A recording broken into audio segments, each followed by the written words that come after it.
Welcome back to another episode of See the Pattern. In this week's episode, we will be delving further into the backbone of the electric universe. We will examine double layers and understand how they are formed by Birkland currents, and then we will look at Marklund convection within these Birkland currents to understand how they can be used to separate out different elements within the plasma stream. Double layers were first described in 1929 by the plasma pioneer and Nobel laureate Irving Langmuir. They form when electric currents flow through plasma. A double layer is a structure in the plasma consisting of two parallel layers of opposite electrical charge. Now the question you might ask is, well, why do these two layers not mix, as they should be attracted to each other? Now remember when we looked at Birkland currents and Z-pinches, we discussed that as the charges started to move, they started to feel an attraction to each other. And this causes the plasma to pull together into filaments. Now, if there was an oppositely charged plasma nearby, which was also being forced to move in the same direction, then it would start to form into a filament, just like the other one did. Now, as long as both filaments feel this driving force from the Birkland current, they will continue to want to move in the same direction. And this creates a sort of sheath around the filament, cutting it off from the surrounding plasma and stopping it from mixing. Now normally you would expect the electric field between two oppositely charged plates to be a constant, but in this double layer that forms, this is not what happens, and that's mainly due to the movement of the plasma within the Birkland current. Now instead, the electric field near the plasma is very weak, but the field between the two separate plasmas is much stronger, and the net effect stays the same. Now this actually helps hold the plasma in place and stops them from crossing over. The double layer plays a very important role in maintaining the global current balance, allowing the existence of a quasi-neutral plasma. Now ions that enter the double layer are accelerated, decelerated or deflected by the electric field, and this helps to separate the layers of plasma with very different properties. These double layers are found in many different types of plasma, from simple neon tubes to Birkland currents in the Earth's aurora. Another Nobel laureate, Hannes Alfvéns, described a double layer as a plasma formation by which a plasma, in the physical meaning of this word, protects itself from the environment. It is analogous to a cell wall by which a plasma, in the biological meaning of the word, protects itself from the environment. He maintained that the double layers are unique and that the intense energy sources on Earth and in space could be due to double layers shorting out and exploding. Double layers can accelerate charged particles up to enormous energies in a variety of frequencies, forming plasma beams. If the charge density becomes excessive, they explode, drawing electricity from an entire circuit and discharging more energy than was contained in the double layer itself. Alfvéns' idea of the exploding double layer is one of the foundational principles relied upon by the electric universe, because they generate cosmic rays at extreme energies. Cosmic rays are ionized particles. The majority of cosmic rays are single protons, but nuclei as heavy as uranium have been detected.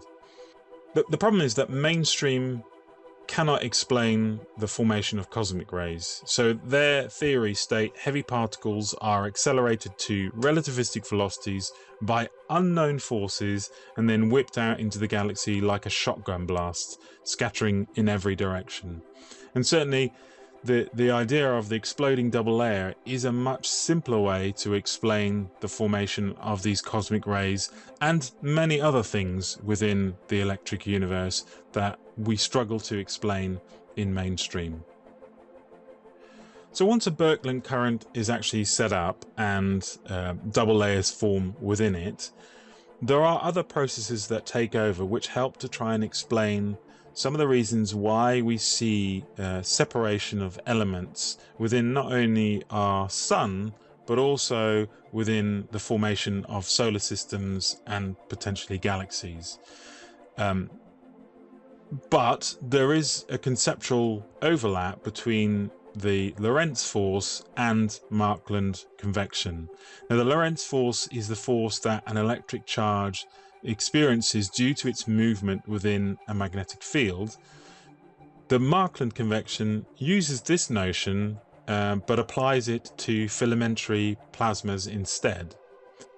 It is a convection process that takes place in filamentary currents of plasma, so Birkland currents.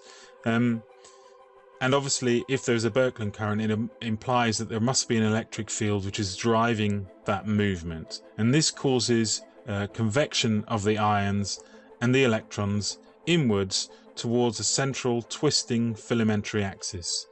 Now, a temperature gradient within the plasma will also cause the chemical separation based on different ionization potentials. Now, the plasma will convect radially inwards towards the center of a cylindrical flux tube.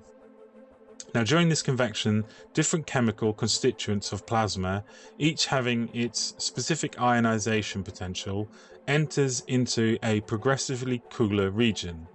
Now, the plasma constituents will recombine and become neutral, and thus no longer under the influence of the electromagnetic force. Now, the ionization potentials will thus determine where different chemicals will be deposited. Now, Hannes Alfvén showed that elements with the lowest ionization potential are brought closest to the axis and form concentric hollow cylinders whose radii increase with ionization potential. The drift of ionized matter from the surroundings into the filament means that the filament acts as a sort of ion pump, which evacuates the surrounding plasma region, producing areas of extremely low density.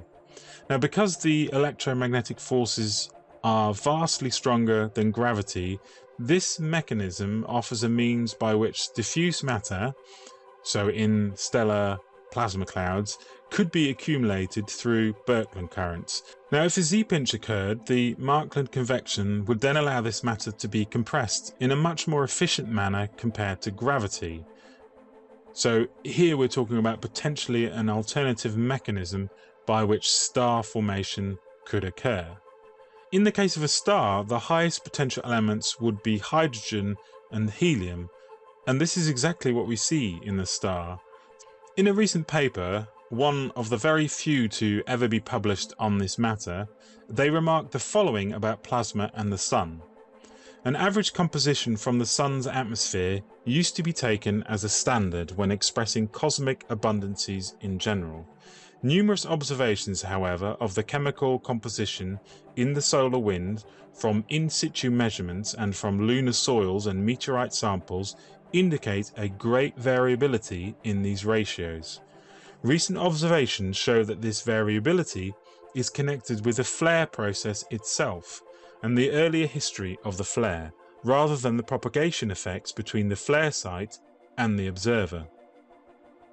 Some recent local chemical differentiation mechanism in the pre-flare history of the specific active region is probably responsible for the composition of the emitted energetic particles.